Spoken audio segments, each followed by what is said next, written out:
such a time as this. And welcome back to For Such a Time as This, the place where there is no such thing as a silent witness.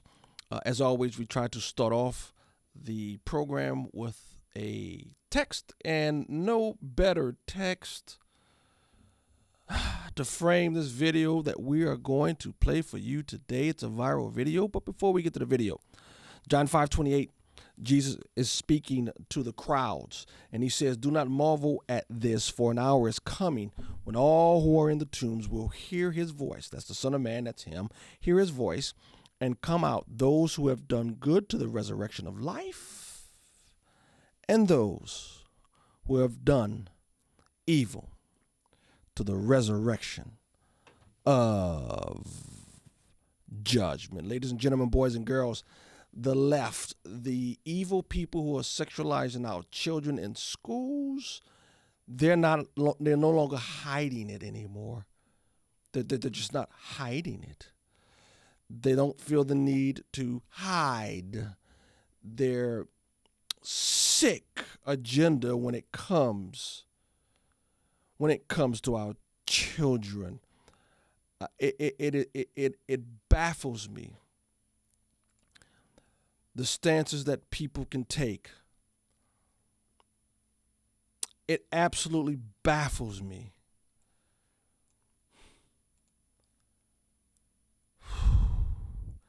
There's a story that went viral. let me show you the story.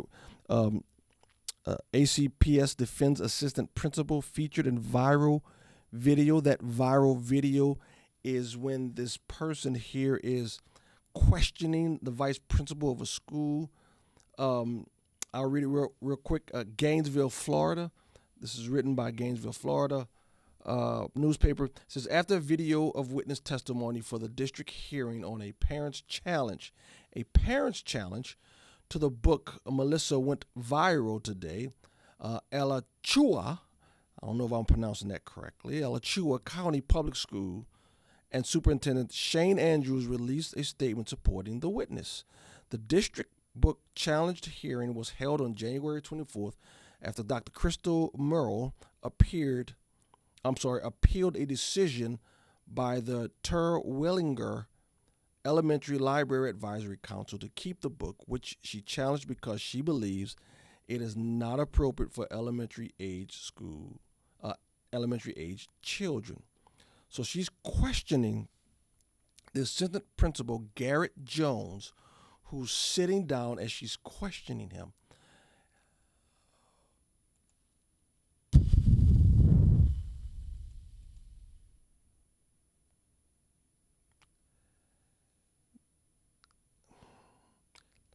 Let me play the video.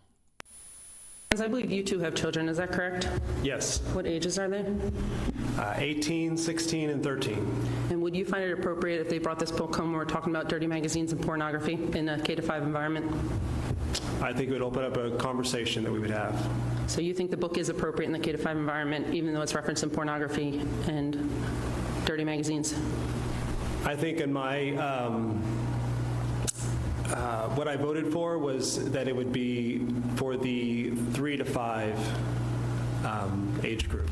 Which would be what ages? So that would be 8 to 10, 12.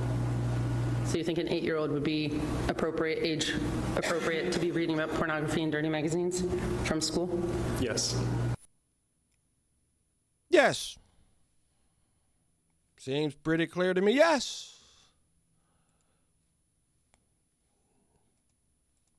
Yes.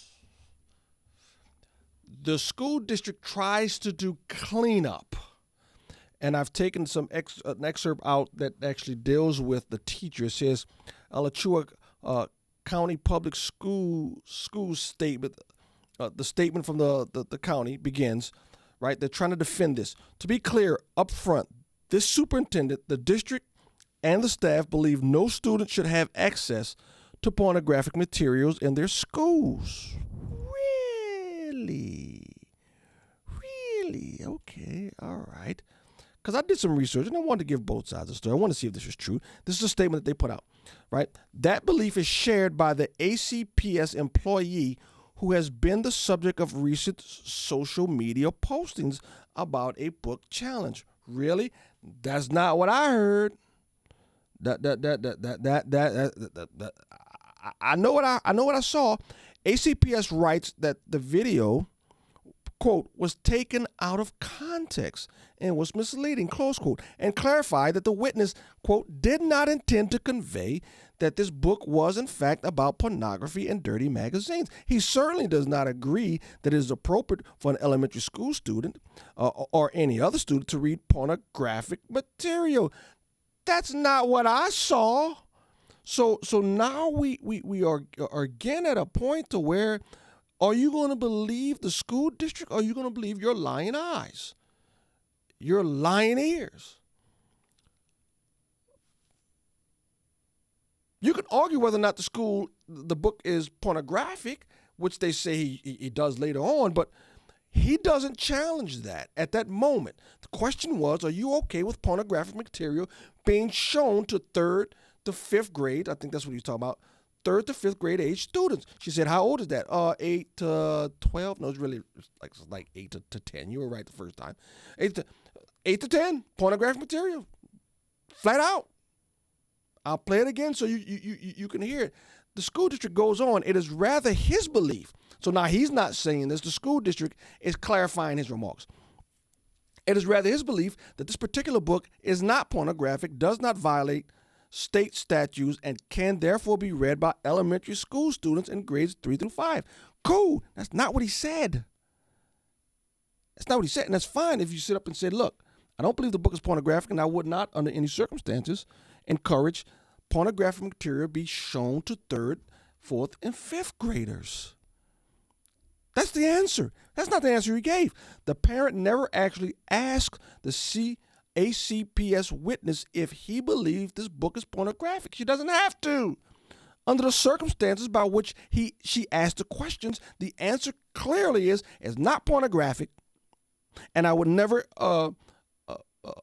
push pornographic books in 3rd grade. But that's not what he said. The witness did not clarify. The witness did clarify later in the hearing that he did not believe this book was pornographic. Again, that's beside the point. When asked a straightforward question, is pornography acceptable to young children, his answer was clear. Let me play it again. I believe you two have children, is that correct? Yes. What ages are they? 18, 16, and 13. And would you find it appropriate if they brought this book home and we're talking about dirty magazines and pornography in a K-5 environment? I think it would open up a conversation that we would have. So you think the book is appropriate in the K-5 environment, even though it's referencing pornography and dirty magazines? I think in my what I voted for was that it would be for the 3 to 5 age group. Which would be what ages? So that would be 8 to 10, 12.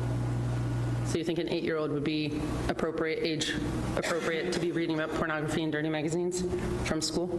Yes. There it is. Say whatever you want to say. The question was clear. It was straightforward. Pornography good for 3rd, 4th, 5th grade? Yep. They're not hiding anymore. And you can print all of the clarifications you want. That man is okay. He is okay with pornography being given to children in 3rd, 4th, and 5th grade. So what verse do I apply to this man and every other school official pushing pornography? And that's what it is. Pornography in the school system. Here's my verse. Do not moreover at this, for an hour is coming. Oh, in the tombs, where his voice, and out and come out. And those who have done good to the resurrection of life, and those who have done evil, like pushing pornography to 3rd graders. Those who have done evil to the resurrection of judgment. These people aren't even hiding anymore.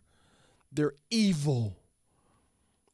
And it breaks my heart that we live in a culture in which parents Even if you don't agree with pornography being pushed to third graders, if you don't have enough courage to stand up and fight for it, you're still guilty.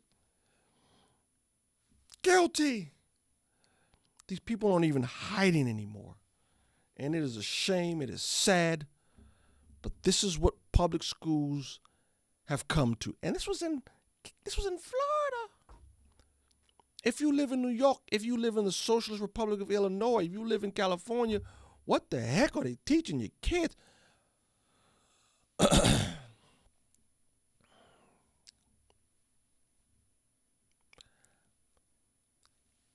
When I was young in my faith, boy, I used to say, hell is a long time. And for you to sin on earth, boy, is it proportionate? And when I was young and ignorant and I questioned God's ways, young and ignorant, is it proportionate to go to hell for all eternity? And I used to question hell. And there was a little part of me that didn't get hell. Well, I'm older now. And for those pushing pornography to school-age children in third grade, flat out, you okay with pornography? Yep. I get hell now.